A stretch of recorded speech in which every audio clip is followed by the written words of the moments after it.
My whole adult life, we have thought of attacking Social Security as the third rail of American politics. You touch it, and it is a guaranteed political death.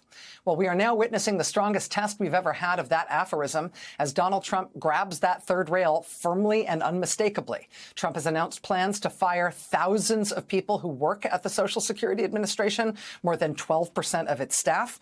He has released plans to shut down dozens of local Social Security offices across the country. Simultaneously, Trump is also making changes that will force millions more people to have to go to Social Security offices in person rather than dealing with the agency over the phone as they can now. That means millions more elderly people and people with disabilities will be forced to somehow make their way physically to a Social Security office in person if they can find one, because they're closing lots of offices, because they will need to get help in person from a Social Security staffer, provided they can find one who hasn't been fired.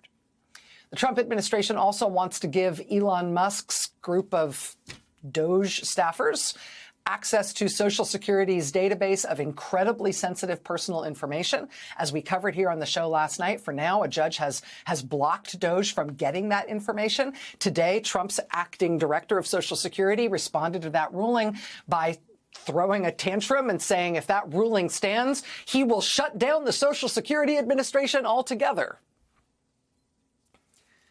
And you don't have to be among the 70-plus million Americans who currently receive Social Security to be mad about any of that, right? Making grandma wait in new lines is not nice, right?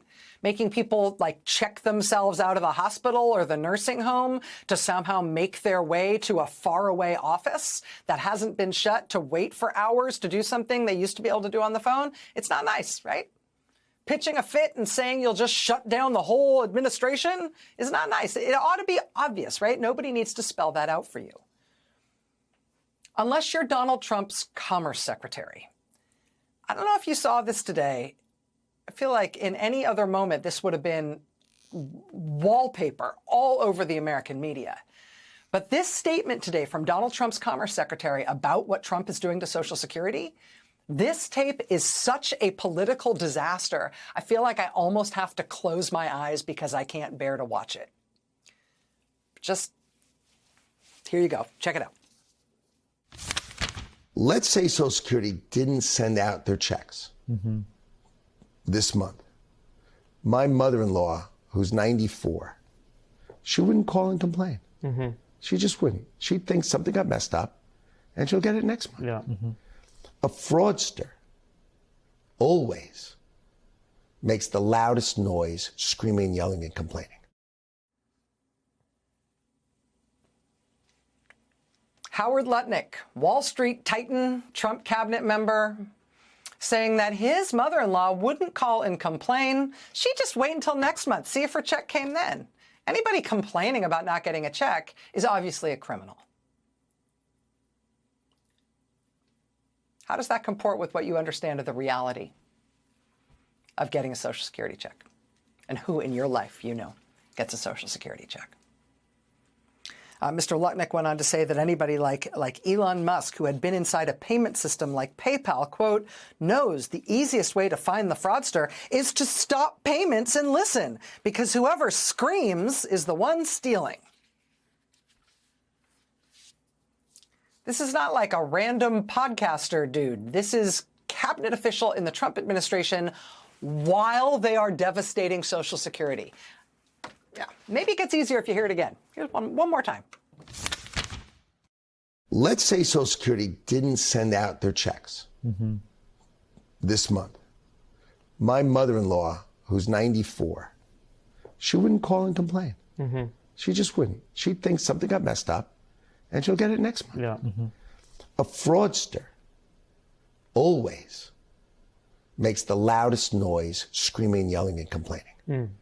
And if all the guys who did PayPal, like Elon knows this by heart, right? Anybody who's been in the payment system and the process system knows the easiest way to find the fraudster is to stop payments and listen. Yeah. Because whoever screams is the one stealing.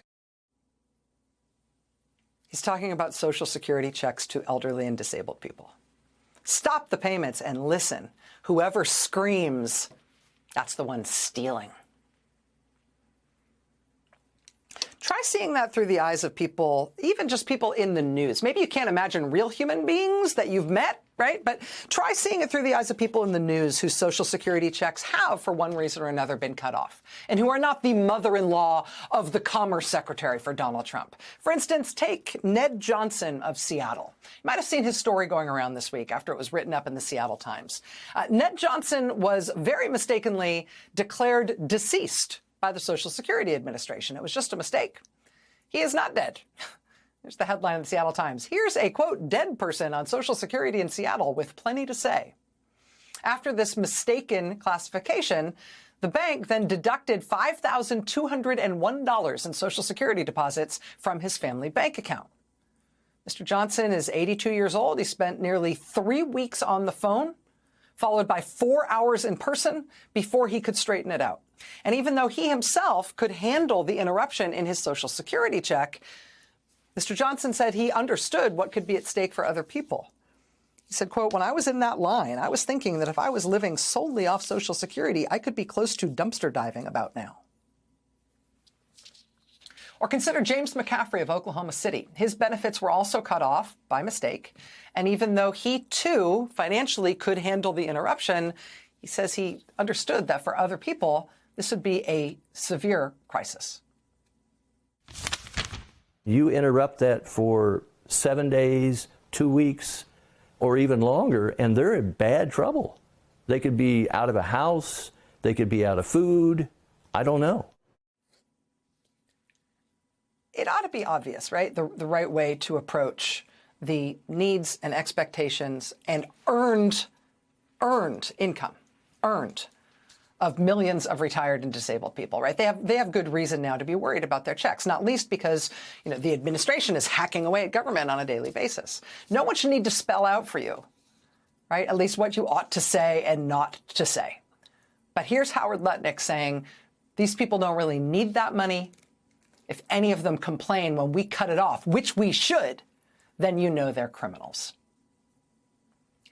This should haunt the Trump administration, and it may already be starting to.